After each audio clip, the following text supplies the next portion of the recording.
What a man does when he's truly into you. We're going to dive into this conversation today. And I'm so excited to have our guest, Bob Grant, who's a professional life coach, also the founder of Relationship Headquarters. He's a dear friend of mine, really wise guy. So welcome to the house, Bob.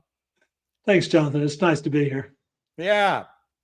Well, you've been studying relationships for a long time. What does a man truly do when he's into a woman? And just give us one for now. One is he invests a lot of time in her. And there's more things, but that's the probably most obvious thing. And when I look at you and I see on your Facebook page, one thing I notice is the woman in your life is there on your Facebook page more, which means she's probably there in your life more. You're doing more stuff with her. Yeah. So that's probably the first place I look. Well, it's funny because for those watching today on Facebook, I made it official, my relationship. And it certainly is a reflection of, a demonstration that I actually see a future with this person. I'm declaring it publicly. So certainly, I know you'd agree when a man states it publicly, when he's telling his family, his friends, he's introducing people, he certainly has some indication that he's into you. Doesn't necessarily mean he's going to go the distance, though, does it? Not necessarily, but let's talk about if it's just us two guys talking, what we know is that from a man's standpoint, I'm not going to start telling people because if it goes sideways, I'm afraid she'll still stay around, or I'm afraid, and that just feels awful. It's not to be mean. So I don't want to do this unless I'm pretty certain. So when you made your post on Facebook, I'm thinking, I know a lot went into that. That was not just some casual thing Jonathan did or any man would do. Is okay, he's invested in her.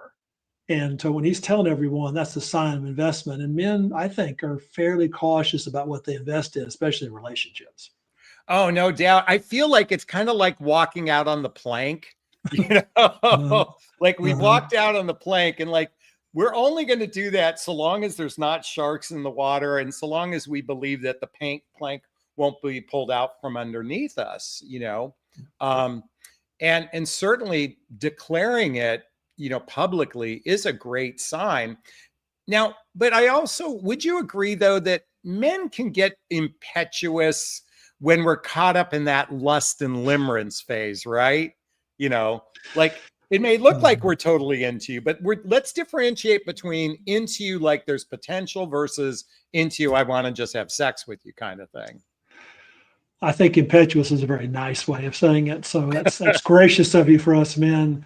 Yeah. And I was doing an article today, and Helen Fisher in her research would distinguish between lust, attraction, and attachment, which was a nice way of breaking it down. And that initial thing, you're right, it's really intense with men, but it doesn't have a lot of depth to it. So I can, as a man, be really excited and really intense. Yeah. It's like being on cocaine. And from brain studies, it's really similar to being on cocaine. Yeah. And women sometimes will look at it and go, oh, he's so intense. And I'm like, right, he is so intense. That's awesome. But he's going to crash.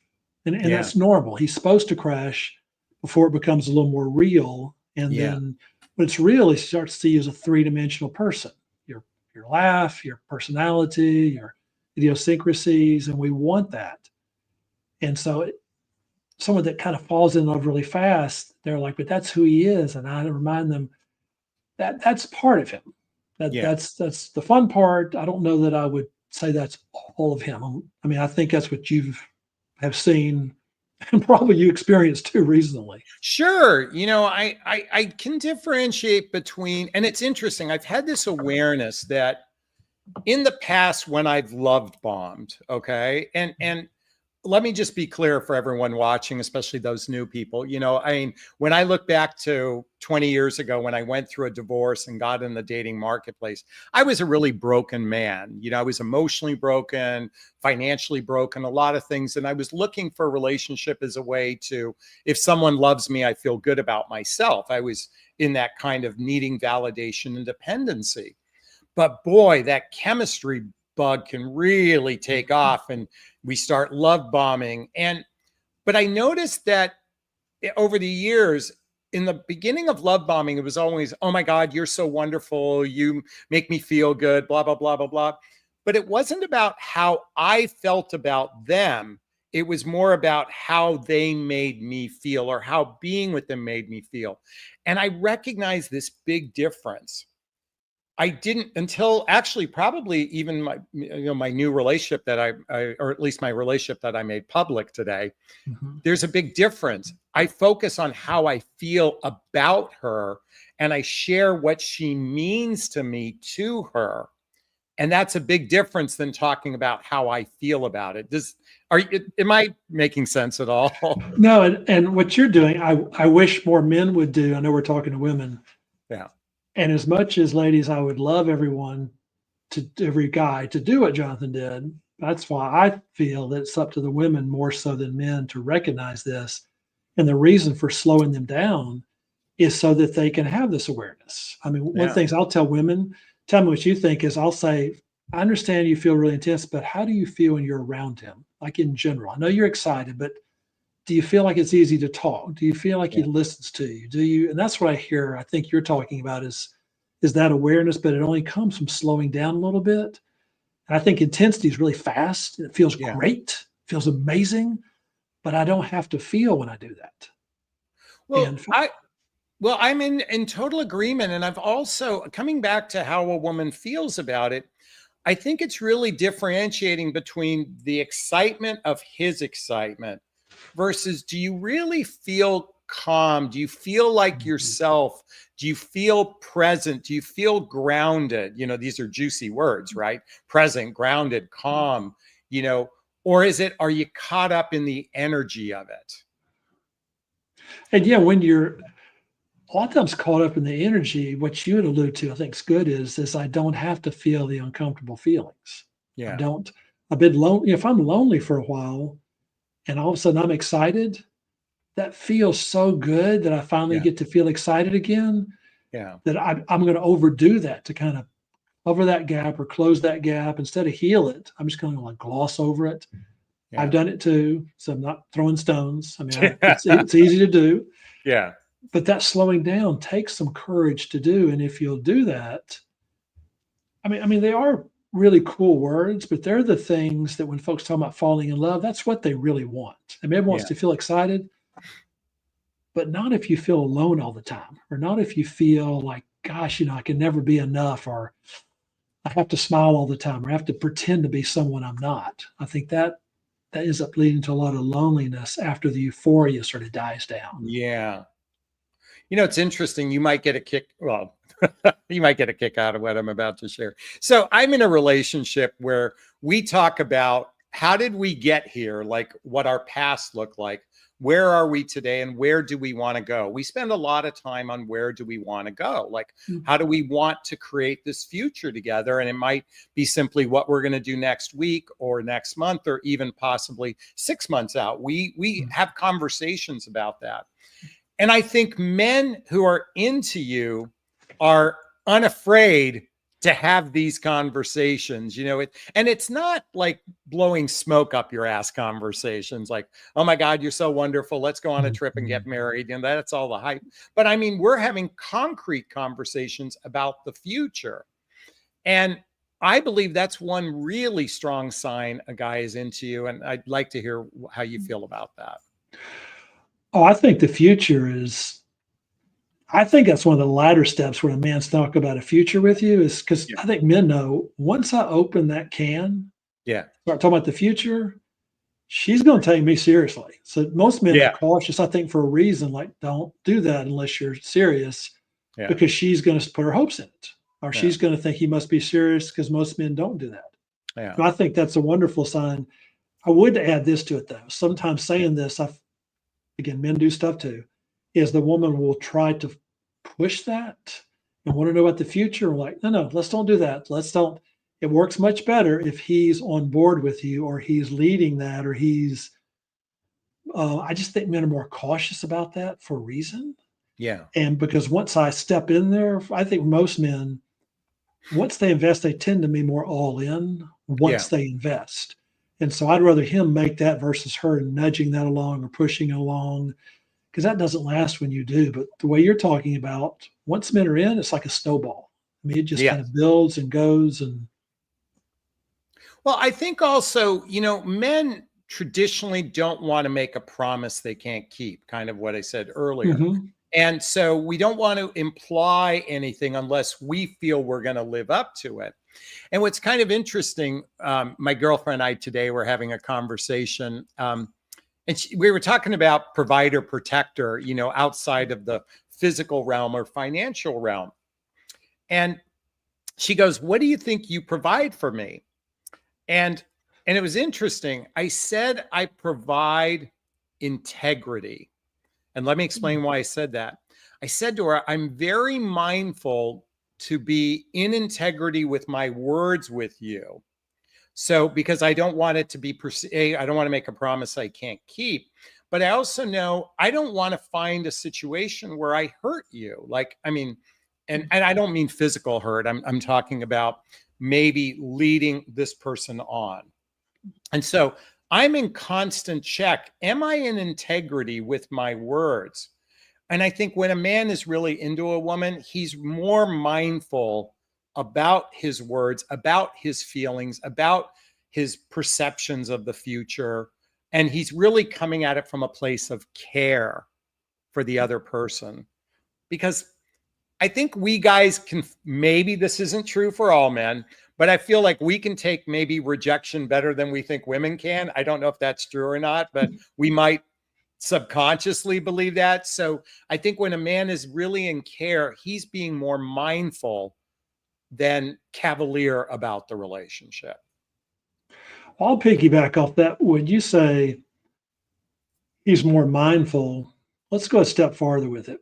Okay. I think he's more mindful because he can't help it. Because once I open myself up to a woman's feelings, Yeah. I feel them too. Well, for me and most men, if Oh, I'm hurting, I can pinch that off. yeah. I can't do that with her.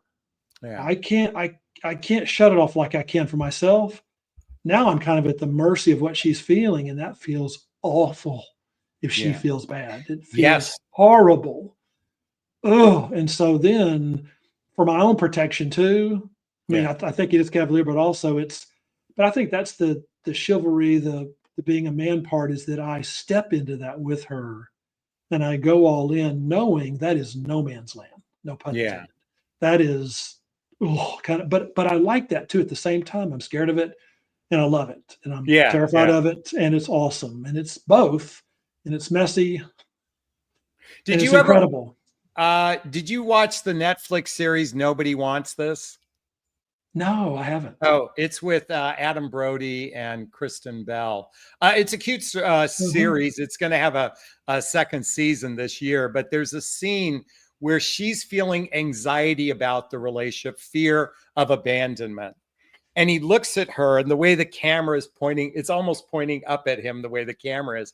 And he goes, and he says, "It would kill me to hurt you." Like, I mean, Mm. like that's how much that would hurt me if, and I'm sure it's the same Mhm. for you and men who are genuinely sincere about the relationship.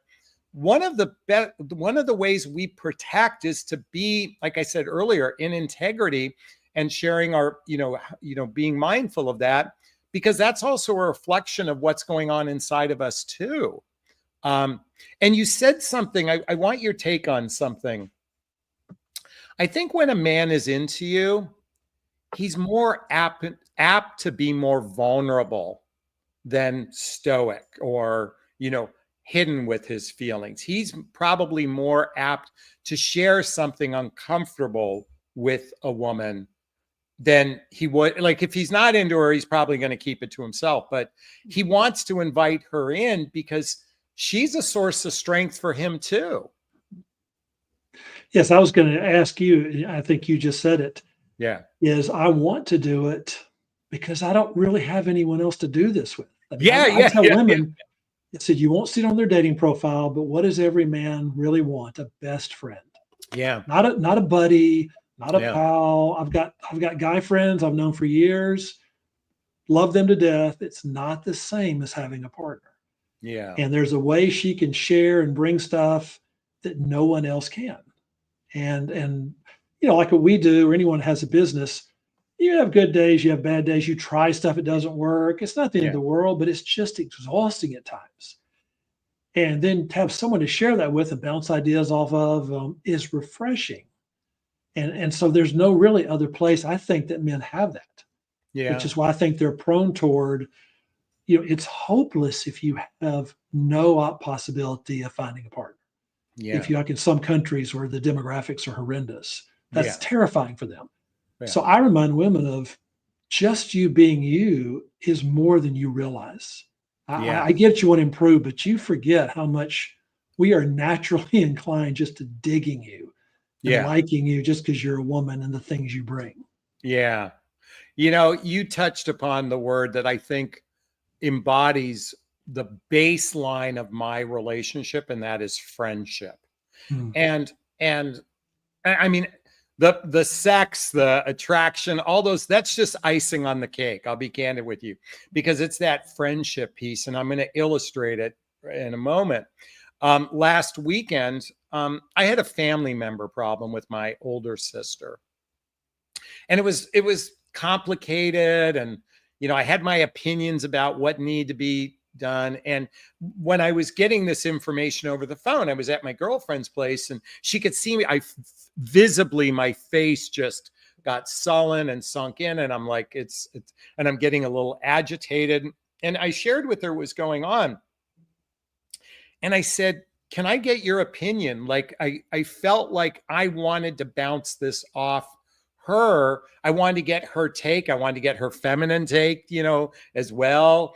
And it was funny because I go, I got to grab a piece of paper because I wanted to write down everything she was sharing with me. I'm like, that was good. That was good. That was good, as a way to help me navigate a circumstance.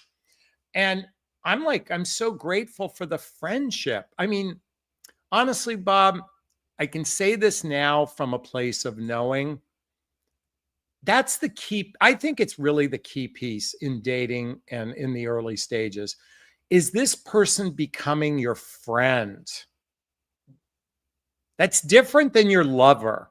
A lot of times we hyper focus on attraction, entertainment, romance, physical connection, and so little on actually, is this person becoming a friend? And over time, that friendship part, I know at times when I say it, it reminds me of stuff my parents would say. Yeah. But that newness, it's not that we don't want it as much as it's like there's many different ways to come at that. Sometimes it's just immediate right when you meet someone. Sometimes it takes a little longer once you get to know them. But personality and character things are what's going to last the long term. Yeah. And without those things, we end up trying to prop them up. And I tell women this a lot that are being really helpful with the man that's over giving or overcompensating or giving too much. I'll say that's a good Yeah. marriage quality. That's a good when the guy's all in. Yeah. Awesome. Let's don't do that in dating though. In dating, let's kind of hold back a little bit just to see who he is. I mean, Okay. let's just you know let's don't jump in to fix a problem, or let's don't be overly accessible. Let's kind of see because we don't know. Does he have a temper? Not have a temper? Is he selfish? No, we don't know. And you can Yeah. Yeah. ask Yeah. somebody, "Do you have a temper?" No, I don't have a temper. Okay, Yeah. we talked about it. I'm like, well, that's his perception. Yeah. He doesn't think he has a temper or whatever the thing might be. Yeah. Yeah. Yeah. But I think that friendship thing, just like with all of our friends, it just takes time to discover that. I don't think friendships. I mean, sometimes you meet someone right away, but usually you just have to see them in different circumstances. Yeah. And knowing how a man sees you, a lot of times is having him see you and you experiencing him over several different circumstances, several different dates, Yeah. several different good days, bad days. Then you get a much more accurate thing instead of like, how intense is he with me? Well, he may Well, just like that. you're talking about anger. I have a confession to make. About a few weeks ago, my girlfriend and I went to um, an art festival. And as we were driving home, we were stuck in really bad traffic. And it was like 11 o'clock at night. And I can't believe it, but road rage came out of me. Like, not like, I mean, I would say on a scale of 1 to 10, it wasn't a 10, but it was like a 6 or 7. I mean, it was like palpable. and she saw a side of me that, and as I reflected upon, I'm like, why did I get so angry at something kind of trivial? But a little bit of my ugliness came out. Instead of dismissing her, and she was visibly upset at my behavior. I'm going to be candid, and rightfully so. I mean, I take full ownership. I'm like, why did I act like such an idiot? But she brought it to my attention, and I think when a man is genuinely into you, like I recognize, like I didn't go into, hey, that's who I am. I didn't get defensive. I didn't get righteous about my behavior. I went into like, hey, I was kind of a jackass, will you forgive me kind of thing. And I think when a man is into a woman, and I mean into it from a long-term perspective, not that early, I want to jump you perspective, we're going to take ownership. You're laughing. Because there's a difference. There is a big difference between I'm Indian, I want to jump you versus I'm India, I see a potential future with you. But you know what? It was really important for me to take ownership of what happened, apologize, tell her, look, I'm going to endeavor not to have that happen again, like offer a solution and even a commitment to be more mindful in this case. I think when a man is genuinely into you, he'll take on, like if he genuinely, like I did something bonehead, it wasn't even about her, but even if it was about her, take ownership, and I felt remorse, ownership, and have some level of remedy. In other words, we can apologize is what I'm getting at. Well, I wanted to go a step farther. Okay. So what you're saying is, and I tell women this, I go, in general, that's what a man would do and will do. Yeah. And if he doesn't, pay attention to that. Because yours is a good example. Ladies, it's not that hard to apologize. Yeah. I'm not saying it's comfortable. I'm not saying we like it, but I mean, Jonathan's a good example. Like, it's not that hard to own it and say, oops, or that's not. So when a man won't, pay attention. That's not you saying it wrong. That's not the wrong words. That's a him thing. So I want to just distinguish that first. I think most men, to what you're saying, and thing I like is that your girlfriend got to see it, because that actually makes you more real. And if it's a man, I want a man to say, oh, this is what it's like for you as a woman when he's upset, and this is how he responds. So that makes her less fearful of, oh my gosh, what's he doing? He gets upset. Well, she's seen it and she's experienced it. And that makes you, in this case, more, safer or more, because if that's as bad as it gets, I can do that. That's okay. That's not, see, and for women, that's really freeing, I found, as opposed to he never gets upset. I'm like, never? He doesn't feel safe enough with you to ever get upset? Yeah. That scares me more than he got upset and said, sorry about that, or, my fault. Because there's going to be times that we're going to get our button pushed. Yeah. Men. It's just inevitable. Well, it's interesting because we had a tiny little tiff about something, and it was a miscommunication. And sometimes I'm aware that what I'm thinking and what I mean are two different things, but what comes out of my mouth, is not exactly the way I meant it. But she took it kind of on face value, and I had to spend about 15 minutes it felt like I was backpedaling, but the problem was, in that moment, that's not what I meant, even though that's what came out of my mouth. I needed time to process. I meant something different. Mm-hmm. And, why I'm bringing this up is I at least talked to her about it. It's like coming back to what women should be looking for. Look for a man who's dismissive. When I say not look for it, look for the man who's going to be open and take ownership and willing to lean in instead of dismissing, avoiding those types, because those are the red flags to not, as you said earlier, go all in with. Dating is a vetting process. Dating is a dance. Dating is like, can I trust this person? Do I feel safe beyond the physical connection? And I think it's the men who lean into the difficult conversations are the ones who are worthy of, ladies, they're the ones worthy of your time. And can we brag on your girlfriend for a moment? Oh yeah. Perfect. So what is it she did that made it okay for you when you said the wrong thing, quote, whatever that means, or I know what you mean. You were thinking something and 85% of it came up, but there's a 15% that was a little bit off Yeah. and it got misconstrued.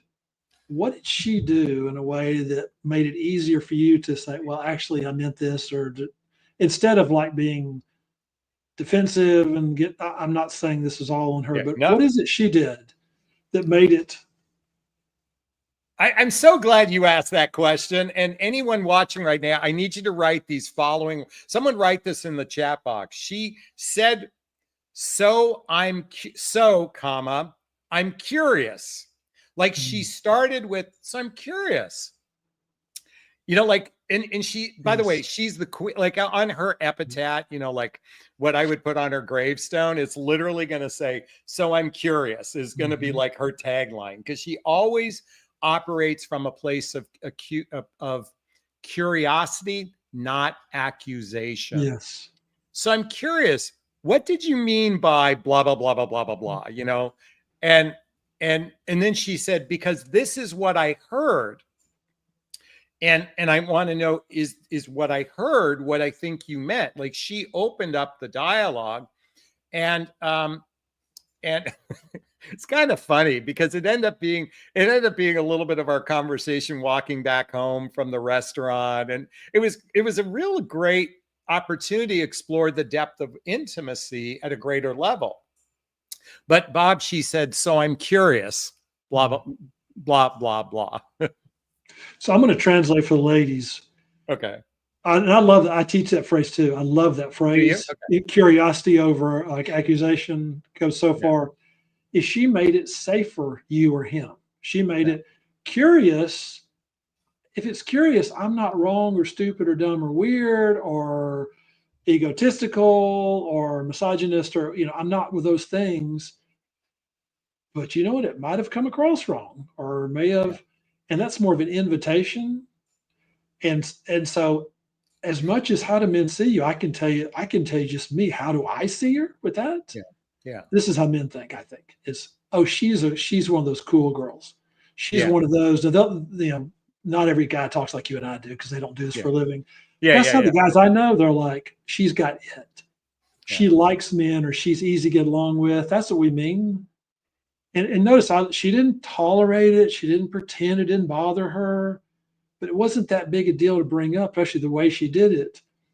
And I love it. It wasn't accusatory. That's perfect. And I know for me and most men, that goes nowhere. Yeah. If you're accusing, maybe I did something wrong, but my intention was not to be an idiot or mean or condescending. But if that's what I'm accused of, what? Just, that's my first instinct is just to defend myself. Well, it's almost like it's like give us the benefit of the doubt. It's like treat us as innocent before guilty kind of thing. And guys need to do this too. This is not a singular from women to men and whatnot. It's about really operating from one of the things she said, I have two requests from you. She said this early on. She said, whenever there's friction between us or anything like that, she said, my first request from you is always come from love. Always come from love. And what I mean is come from that sincere, not righteous place, not, confrontational place. Not competitive. What's that? I'm not competitive or having not competitive. Exactly. Not from a accusatory, competitive, confrontational, like just come from a place of love. Like, and by the way, that can simply be your tone. Like her tone when she said, so I'm curious. It wasn't like, so I'm curious, it was like, I'm curious, Right, yeah. And the second, because guys are big on tone. Oh God. Yeah.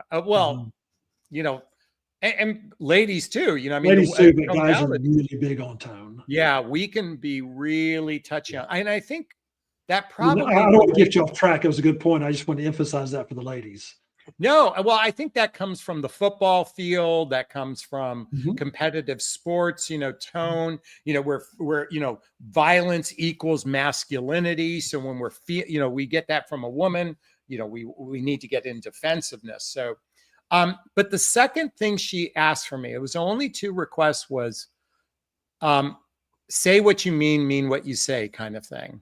In other words, be in integrity with your words. That was her 2 main requests that she said very early on when we began dating. I mean, even though it's interesting, Bob, it's only it's 13 weeks now. It's 3 months. But I swear it feels like we've been together a year. And I don't mean it's dragged out a year. Mhm. I mean, that's how much closeness has been Mhm. developed in that short period of time. Hey, I'm going to ask anybody who has a question. If you're watching now and you have a question, there's a little chat box in the corner. Write the word question, then post the question thereafter. Or you can purchase a super sticker, super chat. There's a little $ in the chat box. All the monies from the super sticker, super chat goes to a scholarship fund in the name of my son, Connor Asley. That's pictured him with his brother, Colin. He's my son who passed away over 7 years ago. In his honor, we donate to causes like the Hoffman Process, Insight Institute, and scholarships to coaching as well. So if you have a question, you can write the word question and post the question thereafter, or you can purchase a super sticker, super chat, and write a question there. So, Bob, I just wanted to take a little commercial break for that. So, especially for that. Yeah, thank you. I appreciate that. So, where can we go? What other signs what do you think another sign a guy is genuinely into her? So I tell women, because if they're looking for a cheat sheet thing, I'm always leery of, if I tell them, like with you, when we create products, we're creating them for like 1 million people. So you have to make it kind of broad. And that as long as people understand, there's little nuances with it. But I tell women, I say, if he's not investing time and money, I don't care the amount, it's not a $, and it's not so many hours a week. It's that if he's not spending time with you, okay, then if he sees you like once a month and then throws a lot of money, I don't know how much. Or if he's just, really cheap and doesn't want to do, I'm like, because both of those are signs of investment. And I'm just looking for some degree of consistency. Yeah. And if he's not, that's more of a hesitancy thing. And usually we'll see other warning signs. So when they tell me, no, he invites me whatever once a week or so often, and he buys me this. And again, I'm not looking for a certain amount. I'm looking for his degree of interest. Yeah. Because I know men, they don't want to spend a lot of time and they don't want to spend money on someone they're not that interested in. The fear is she won't go away or I'll be misleading her. And so if I hear a man doing that, I don't know everything, but that's a pretty good sign for me. Yeah. That there's at least some interest in moving this forward. What do you think? I want to respond to that. And by the way, we did have a couple questions come up, so I'm going to post those in a second. So, it's interesting. I have a men's channel within my YouTube channel, and I had a video that went viral in the last 2 weeks, and a lot of it are the angry men that we're watching. I'm going to say there's a lot of men who are angry, disappointed, almost bitter towards women. And one of the predominant things, there's a lot of men who are divorced and they feel like they were wronged financially. A man who's genuinely into you, just to piggyback on what you said, he's not going to invest time. He's going to take you out to dinners. He's going to plan, taking you to an art festival, taking you to a play, taking you to a sporting event, and pick up the tab. Like that's certainly a great sign, particularly now, Bob, with so many men after divorce being really really coveting their money, so to speak. That's a great sign when a man is financially investing. So Gina has a question. I like the way you guys think. However, do you think most men really think like the both of you? I have a thought, but I can't wait to hear yours. Let's see if you want to do it first. You want me to go first? I'll go first. Okay. So I think so Jonathan and I've talked before, and what I always like is that Jonathan and I don't think the same on everything. I think that would be kind of weird if we did. But what I like women to see is that there's a certain thing, not just with us, I think with most men, that there's a built-in respect. So do men have these core things?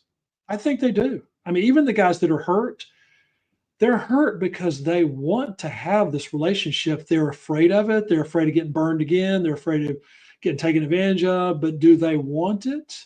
They do. I know Yeah. a lot of the red pill and a lot of the Yeah. MGTOW. movements will go, yeah, all that. But they do. And why I like this of Jonathan is, ladies, if you have read every man's diary in the world and you knew this about men and you would see them through that lens, not just what certain guys tell you. Because what Jonathan and I get to is, guys, I know what you really want. I get that you're hurt and you're mad. Yeah. We've both been divorced. We know the sting of that. Yeah, we absolutely get it, sting. But that's an awful way to live life, Yeah. bitter, and no one's going to hurt me again. That Yeah. does not end well. Most men don't go down that path. There's a lot to do, but most don't.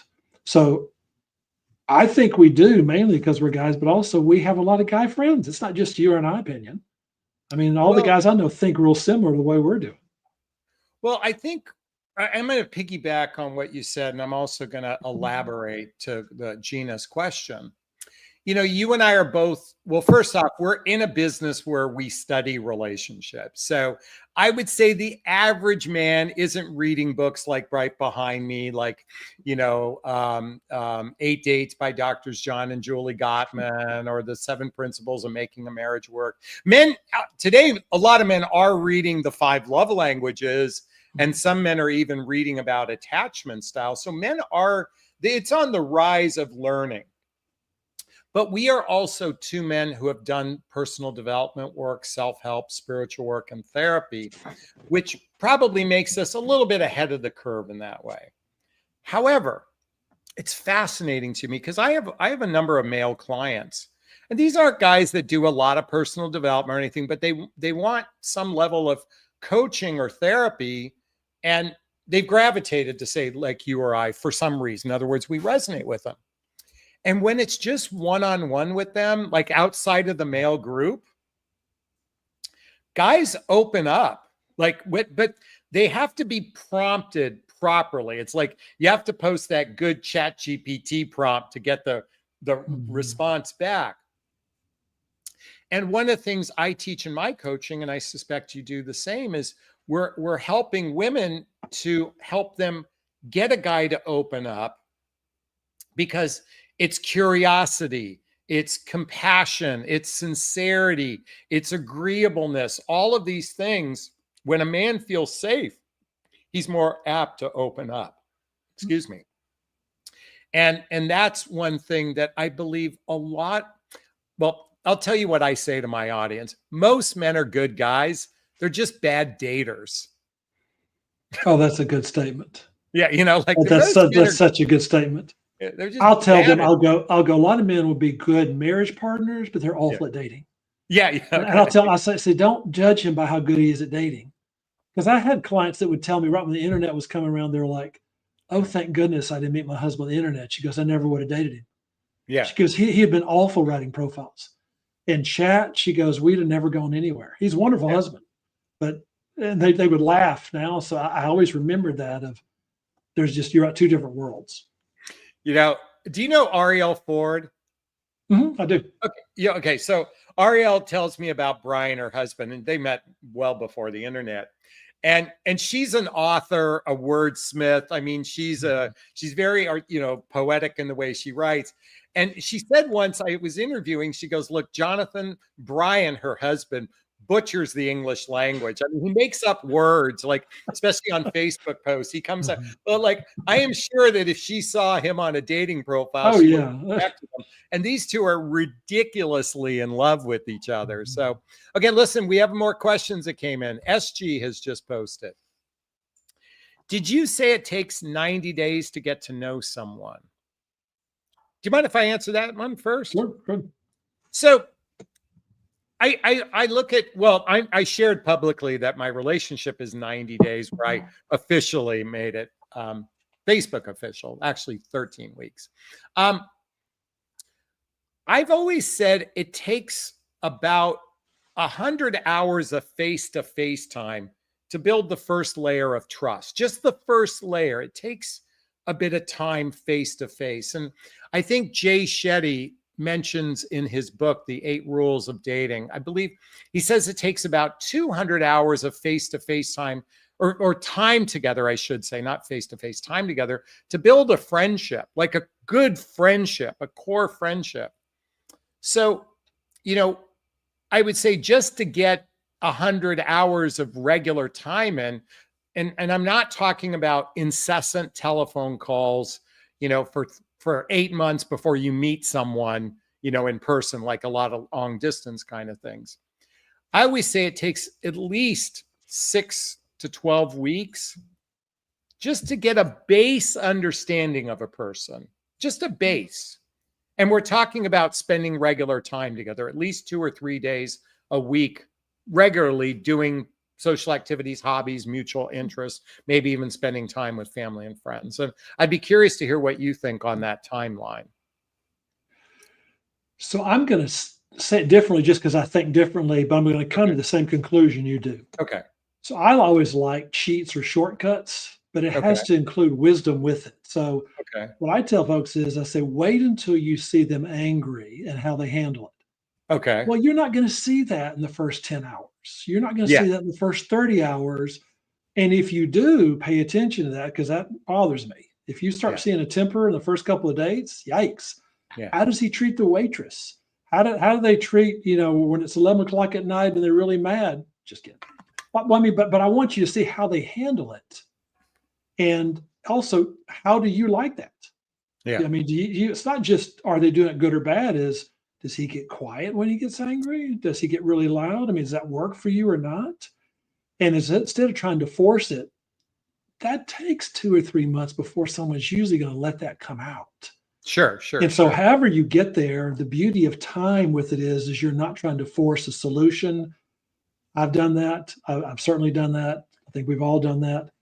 But I think that's the wisdom. Whatever rule you use is that I'm not going to rush or force something because it should happen quickly. No, it takes as long as it takes. Now, I think that guideline is actually a good one, whatever metric you use, but you let you see the whole person. Well, I think it's a fair question in that, today's dating, oftentimes, most people don't make it past a first date. Like, I bet, what is it? It's a Monday today. So when we're recording this, but Friday night, let's just say, 100,000 people have a first date in the United States. And I'm just making up that number. I bet you 99,900 won't even get a second date, and how many times does a second date never turn into a third date?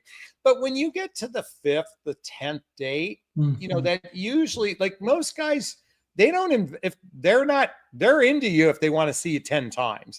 They're usually into you beyond the physical. I want to have sex with you. But you said something about seeing them angry. And I think to piggyback on that, it's also, how do they resolve conflict? And that's kind of in the same vein of, how do they handle their, if they, like, I had that little bit of road rage, which created an opportunity to take ownership, all that kind of stuff. So it wasn't just me being angry, but it was how I repaired afterwards. And I will tell you that almost every relationship therapist says the success of your relationship is going to be predicated on your capacity to resolve conflicts together. And see, that's why I would rather someone have those events and what they do with it. Now, you're right. If it's a pattern where someone is always overreacting or always, that's different. That's a different problem. But if it's about, I hope they never do this, well, they're probably going to do that as long as it's not out of bounds, cheating, threatening, those things I'm going to give you. But what do they do with it? Dr. Amen, you remember, I heard him say something one time, and so his daughter wanted to date someone, and he told this in high school. He said, to date my daughter, you have to get a brain scan. Yeah. And we were like, what? And they said, you do this? He goes, you make him do this? He goes, no, I don't make him. He goes, just if you want to date my daughter. And someone said, well, what if you see something weird? He goes, I'm going to see something weird on anyone. I'm more concerned with what he does with it. He goes, I don't care what the issue is. Is he aware of it? Is he facing it? And I would do the same thing with a man is, okay, certain things irritate him. No problem. Does he bury it? Does he, like your example is, is he open to talking about it? See, we can work with that. What scares me, I think scares most women is they see something and you point it out and the guy said, I don't know what you're talking about. I didn't overreact. Yeah. That's more scary to me because you don't even see it or you don't want to see it. Yeah. And see, I want to see that now. And in given enough time, that will be. So to me, for you, that was a chance. You didn't mean it this way, but to show off and show that you're safe. Yeah. Even though it's uncomfortable, because from her perspective, I'm just guessing it's like, my man, oh man, did he handle that well? That's right. You get a kick out of this. This reminds me of my first significant relationship after my divorce. I was in a significant relationship with a woman whose father was like a Fortune 500 kind of guy. I mean, pretty substantial guy. I mean, he was in late 80s, just to give you some from an age perspective. But he had a background check done on me. Mm-hmm. And my divorce records picked up on some stuff, like that I'm not overly proud of. And I remember, when she told me about what they read, I could have gotten radically defensive. Like I could have. Well, first off, I felt like my privacy was violated, but he's being protective of his daughter, just like, what you're talking about with the brain scan doctor. And I remember she said the way you handled that was what I told my dad off, is what she said. Like, I'm choosing him over you because the father just went into, protective mode, but the way I handled it made all the difference. So RM Bells has a question. She says, what do we think about long lost friend calling because it's your birthday month? Does that, and then she follows up, does that mean anything? So coming back, when a long lost friend reaches out for birthday month, do you have any thoughts on that? I have lots of thoughts. Me too. My first thought is it's an excuse to reach out to you. Yeah. I mean, some men are really romantic. I knew one guy, and I don't get this, but he would send all of his exes. He's married. He didn't do it anymore, but he would send all of his exes like birthday cards. Yeah. And I'm like, Jeff, but that was Jeff. I mean, that was Jeff being Jeff. He was the nicest guy. Yeah. We liked him. He wasn't weird. I mean, he was a nice guy, and that was just part of him. Yeah. That's not most men I know. Most men are not attentive like that. So I would be curious, more like, what did he say in the birthday card, or what did he do next? Or at least that's my first thought. Well, so here's where I went. A lot. And please forgive me, RM Bells, because this might sound like a judgment towards you, and I don't mean it this way, but women have a habit of trying to make meaning out of something before, instead of just accepting it on face value. Okay, he reached out, right? He did that. Instead of trying to figure out what the hidden meaning is, maybe you should ask him, what inspired you to reach out? Like, instead of trying to figure out what's the secret code? What is it when like breaking the code kind of thing? Morse code. Morse code or something like that. Exactly. It's like, instead of trying to figure that out, just go, hey, I really appreciate that you reached out. I'm curious what inspired you to do so. I'm curious what inspired you to do so. Create a dialogue rather than create, what did you, well, and someone wrote, what did you want it to mean? See, but meaning that's what makes human beings different than animals. We create meaning sometimes we make stories out of something that's not even remotely what was the intent, right? Or if we want, we could say something, if it's just, even if you say something about how sweet of you to send that. Yeah. Because I mean, that's just something where if that's his intent, it's easy for him to follow up on. Exactly. And so if it's just some gesture, just something, because men don't need a lot. If there's all we need is just a little bit of encouragement, just to Yes. crack in the door, and I'm asking you out, or I'm following up. I'm just looking for an excuse to say, do you want to whatever, go out or spend time or something over here? Yeah, I mean, by the way, I'm a sucker for a compliment. You throw a compliment my way, No, and I'm like, okay. that's all I need. You say something nice about me Mhm. or something about what like something that represents, wow, I'm impressed by something or something Mhm. like that. Like that's all I need. You give me Mhm. one good compliment and I'm like, game on. Well, that's why I think women know not to do that with men they're not interested in. Women know if Yeah. you encourage a little bit, you know he's going to follow up and ask more questions and hang Yeah. around. So I think women intuitively know the power of that. Yeah. It just maybe take a little more guts to do it with someone you're interested in. But if men don't get that at times, we don't know. We don't Yeah. know if you're bored with what we did. You're not interested. So just a little bit, just a little bit. Okay. Joseph, Miss Arthur says, question.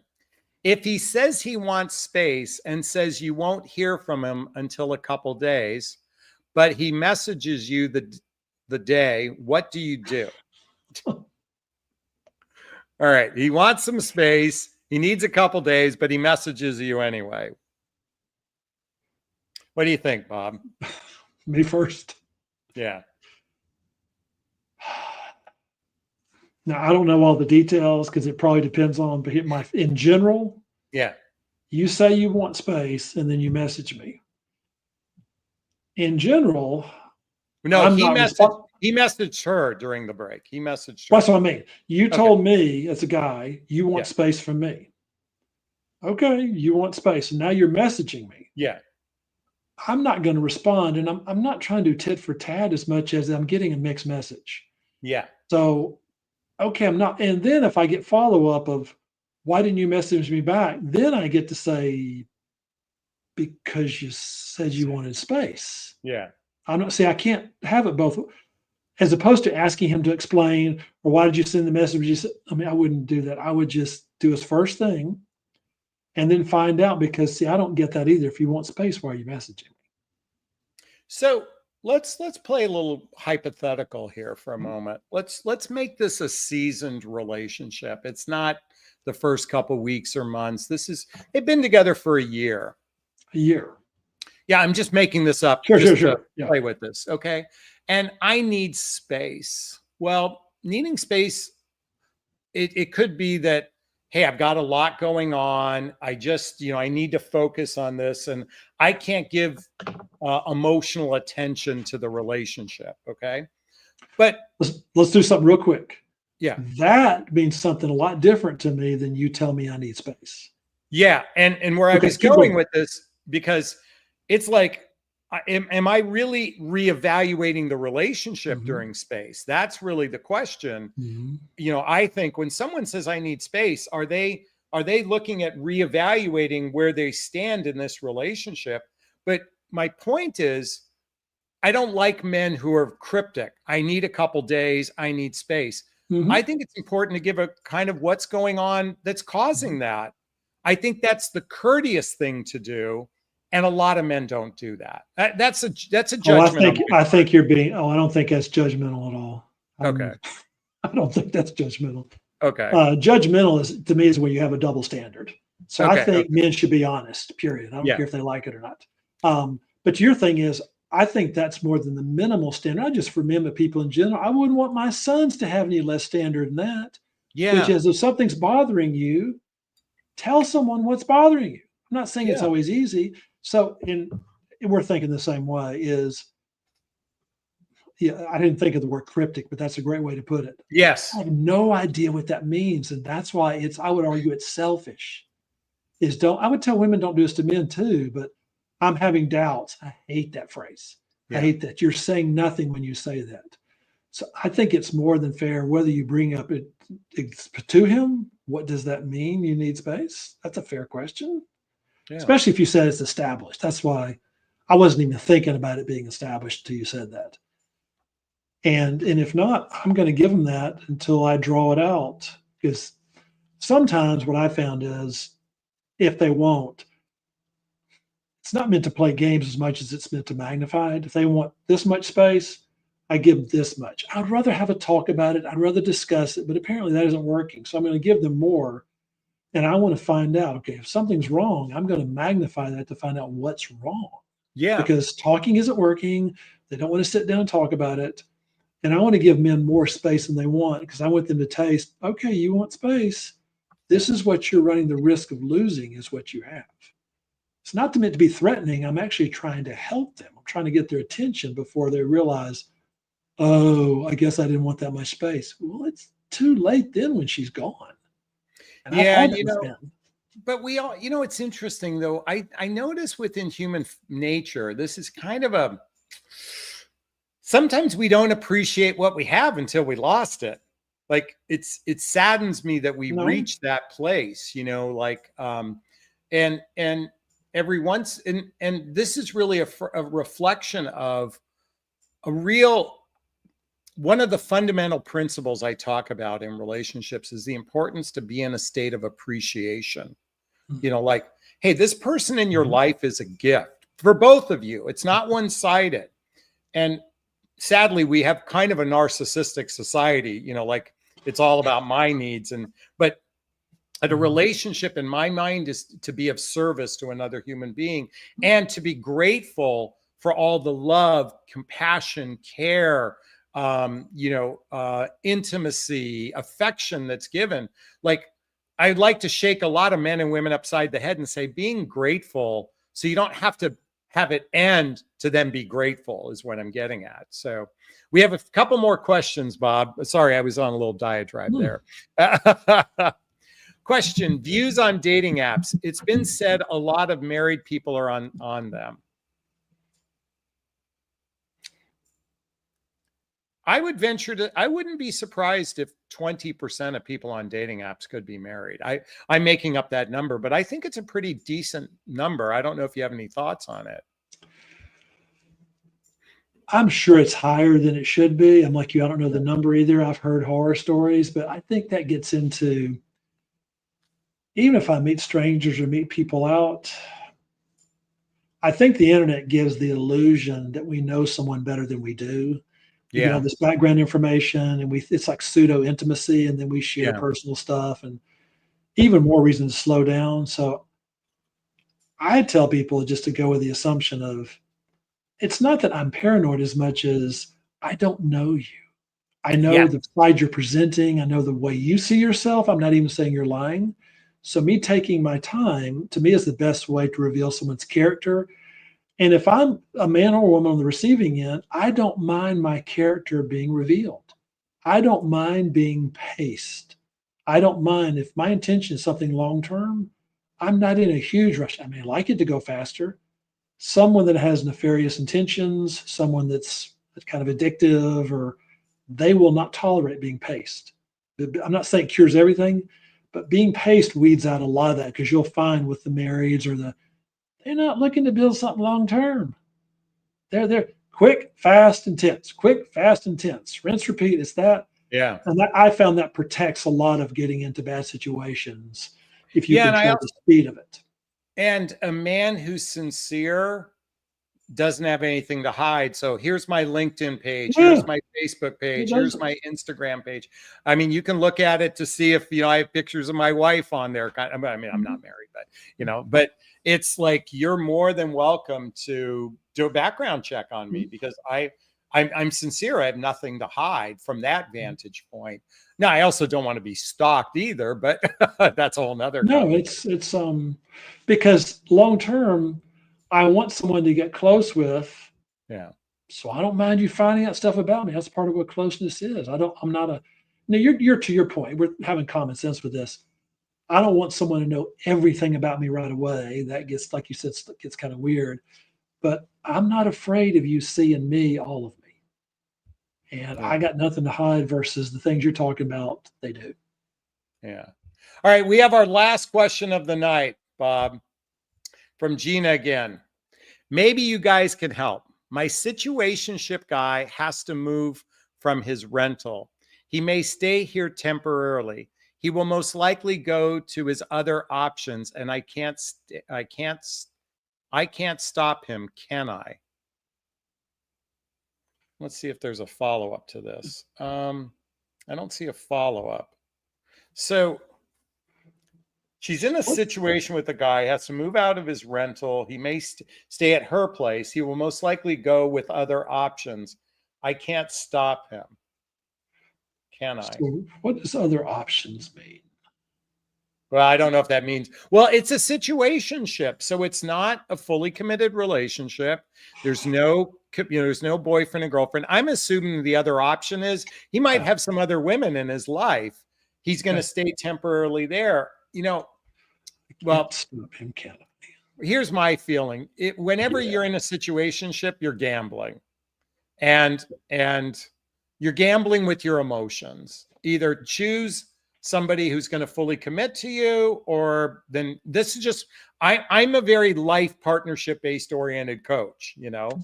That's my, what I sell, so to speak. And I think situationships are a recipe for disaster. What are your thoughts? I'm trying to think of something besides I agree. So I'll say it. I'll say it differently. Same thing. I hate the idea of women auditioning for men. Yeah. I hate that. I hate that because I see what it does for women. I think it doesn't do men any good either. Men don't fall in love that way. I'm not fussing. I'm cheering for you. I'm not mad at you. I'm doing the same thing I would say with my daughter or my sister, anyone. What you're sounding, it sounds like auditioning. You can, but it would involve groveling. It would involve pleading, and that makes my skin crawl to even think about doing that. Yeah. So mine would be, please don't. And by the way, she just posted, it's been on and off for 7 years. Yeah. So I don't doubt he has good qualities. Yeah. My concern is that's a long time to invest in someone that can't make up his mind. Yeah. That's easy for me to say, I realize. But I hope you don't. Yeah. Sadly, and I'll wrap up with this note, Bob and I witness a lot of circumstances where a woman will abandon her power, abandon her integrity, abandon her self-respect based on a few good qualities of a guy. But overall, there might be moments of sincerity, but there isn't stability. There isn't safety. There isn't real trust built. And we're here to teach discernment, to, cut through a lot of the crap, kind of give you a shortcut to some of the things, because we've witnessed this time and time again. And if you're 7 years in situationship, ask yourself, what do you really want? Do you want a fully committed relationship, or are you just, if you're happy with a situationship, then who are we to judge, right, Bob? We're not here to judge that, but we're protective. We're like big brothers, right? Like we're your uncle, your big brother, like we're looking out for you. And we just get sad when we hear things like that. So, well, Bob, this was a lot of fun having you on, my friend. No, I enjoyed this. Another conscious guy. Thank you. And especially about something we love and care about so much. Yeah. So everyone, there's a link to Bob's website, Relationship Headquarters. You can check it out. Join his mailing list. Follow his content. He's got some great products. He's someone I respect. I've known him for over a decade now. We run in a lot of the same circles, and he's someone who I admire and I respect. So I really invite you, go check out his YouTube channel as well. And again, I'll post that link there so you can connect with Bob directly. Bob, man, thanks, buddy. Well, thanks for having me on, and congratulations on your relationship. And also for how you modeled it so well. I think that's been the fun thing to watch just from the outside is seeing a man being willing to kind of display that and show that, what a lot of men feel, but they actually get to see that if they follow you. So everyone that follows you, I would say you're in good hands. Well, thank you. I appreciate that. This sounds like I'm bragging for a second, but I'm not. I honestly, this is the healthiest experience I've ever had in my life. Like, I can't begin to describe what a healthy relationship feels like because I have a pattern. I've chosen, emotionally unavailable women, that sort of thing. I've been always the anxious one. And when you find really your best friend that you get to, play with and have sex with, man, it doesn't get any better than that. So, well, congratulations. I would say you've earned it. thank you. I appreciate that. Folks, thanks for being on. Once again, if you want to connect with Bob, check out the links in the show notes. Go to his YouTube channel, follow his content. Bob, once again, thanks for having you on, buddy, and wishing everyone a wonderful evening. Be well. All right. Thanks, Jonathan. Thank you.